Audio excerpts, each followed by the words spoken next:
আপনি এখানে কেন এসেছেন? আপনার সঙ্গে আমার খুব দরকার দাদা। কাজের কথা বাড়িতে নয়, অফিসে হোক। আজ ইম্পসিবল। না না, আমি বললাম না আমার একদম সময় নেই, আপনি আসতে পারেন। কি আপনি এখন এখানে দাঁড়িয়ে আছেন? রান্নার লোক আসেনি বলে আমার অতিথিরা না খেয়ে বাড়ি চলে যাবে? যান, শিগগিরই রান্নার লোক জোগাড় করুন। আমি দেখছি, কিছু একটা করুন।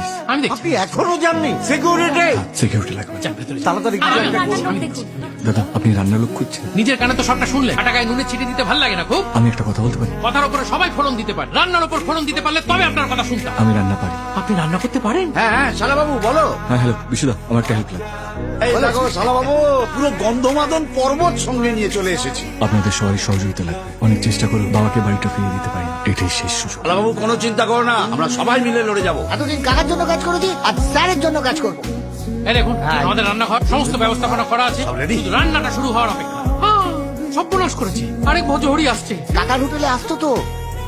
আপনি লুকিয়ে পড়ুন দাদা, আপনার ফেস দেখলে আমরা কেস খেয়ে যাবো, জানেন তো। আসুন স্যার আসুন, রাঁধুনি সব রেডি করে ফেলেছি, দারুণ রাঁধুনি, নো টেনশন। এত তাড়াতাড়ি কোথায় পেলেন সবাই? এই যে। পারবে তো সব? হ্যাঁ হ্যাঁ, সব পারবে। চেনা চেনা লাগছে, কোথায় যেন দেখেছি। ঠিক না ভুল? ভুল ভুল করে বেরিয়ে গেছে। করো না। আপনি এগিয়ে যান স্যার। আমাকে আপনি চিনেন না, না, না। আমি লক্ষ্মী ভান্ডার ক্যাটারার। আর এরা সব লক্ষ্মী ছাড়ার দল, সবাইকে ব্যবস্থা করে ফেলেছি, এক্ষুনি রান্না বান্না সব হয়ে যাবে। এত টাইম আপনি নেই। ওদিকটা দেখুন স্যার। হ্যাঁ, হ্যাঁ। এদিকে চলুন। না না, ওদিকে না, হ্যাঁ, এদিকে, হ্যাঁ। এদিকে। আসুন, এদিকে? যান, আমি সামলে নিচ্ছি। হ্যাঁ ঠিক আছে। এইবার বলো দেখি শালাবাবু কি কি রান্না করতে হবে? তন্দুরি, কাবাব, কাটলেট, কবিরাজি। আরে বাবা, ওসব নয়, ছানার কোপ্তা পোলাও, বেগুনের কলঞ্চ আর ইলিশের উল্লাস। কিসের উল্লাসটা কি? কেন ওই যে ওই ইলিশের উল্লাস অনেক পুরনো একটা পদ, আপনারা জানেন না? জানি হ্যাঁ? ভিনিগার আর রসুন দিয়ে তৈরি করতে হয়। রাইট। বাবার কাছে শিখেছিলাম ছোটবেলায়। আরো একটা পদ আছে, আবার একটা পদ? ভেটকি ষষ্ঠ রঙ্গ, প্রমোটারের বাবার পছন্দ। এই এরকম আমি বাপের জমি আমিও শুনি। রান্নাটা তো করতেই হবে, মেনু কার্ডে ছাপা হয়ে গেছে। আপনি শুনেছেন দাদা? না বলে কেন যে ছাপে? এছাড়া উতারে কি হবে গো? এইসব নিয়ে আমার পরে ভাবে, হাতে সময় কম। পায়েস দাদা, ও দাদা, বলছি অন্নপ্রাশনের অনুষ্ঠান তো শেষ, আগামী 1 ঘন্টার মধ্যে ফার্স্ট ব্যাচ বসিয়ে দিতে হবে। ঘড়িতে তাকিয়ে দেখো 12টা বাজে, আর ওই মেন আইটে ভেটকি ষষ্ঠ রং, সেটাই তো রেডি।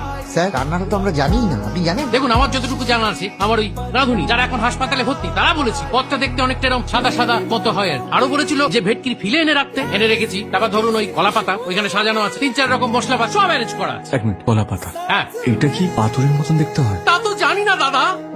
এ কি আপনি আপনি এখানে? আপনি এখানে কি করছেন বলুন তো? সকালবেলা বললাম না আপনাকে বেরিয়ে যেতে, আপনি এখানে কি করছেন? এই সিকিউরিটি ডাক। সিকিউরিটি ওনাকে নিয়ে যাও, নিয়ে যাও। এখন 12টা 15 বাজে, একটার মধ্যে কিন্তু আমার সব রেডি চাই। আমি আপ্রাণ চেষ্টা করছি স্যার, পরে এই চল। একটার মধ্যে হ্যাঁ মনে থাকে জানো? হ্যাঁ বিশুদা বলো। শালাবাবু ওই রান্নাটা কিছু ভেবেছো? বলছি আমাদের কাছে টক দই আছে? হ্যাঁ হ্যাঁ, টক দই আছে। কাজু বাদাম? হ্যাঁ কাজু বাদাম আছে। 4 মগজ। চার মগজ আছে, বললাম তো। দাদা, রাঁধুনি আমাকে বলেছিল কোয়া ক্ষীর এনে রাখতে, আমি এনে রেখে। কারেক্ট, খোয়া কি? চলো চলো চলো, লেগে পড়ো, চলো। কি খাচ্ছিস? আরে কি খাচ্ছিস এটা? এ কি ভেটকি পাথরি কেন? এটা তো মেনুতে ছিল না। ষষ্ঠ এইটাই ভেটকির ষষ্ঠ ষষ্ঠ রঙ্গ? আমি পাথরি কোনটা, ষষ্ঠ রঙ্গ কোনটা সব জানি। আপনি খেয়েই তো দেখুন। মূর্খ হয়েছিস নাকি আমাকে? বাবা এক্সট্রা আছে? আর? কাকুর তার মানে ভালো লেগেছে। কাকু ফার্স্ট ব্যাচ বসিয়ে দিয়েছে। সেই দাও, সেই দাও। এই চলো চলো, তাড়াতাড়ি। দেখুন আরে তোমার আইটেম পুরো ব্লকবাস্টার হয়ে গেছে। সবাই গলা পর্যন্ত খেয়ে ঢেকুর তুলছে।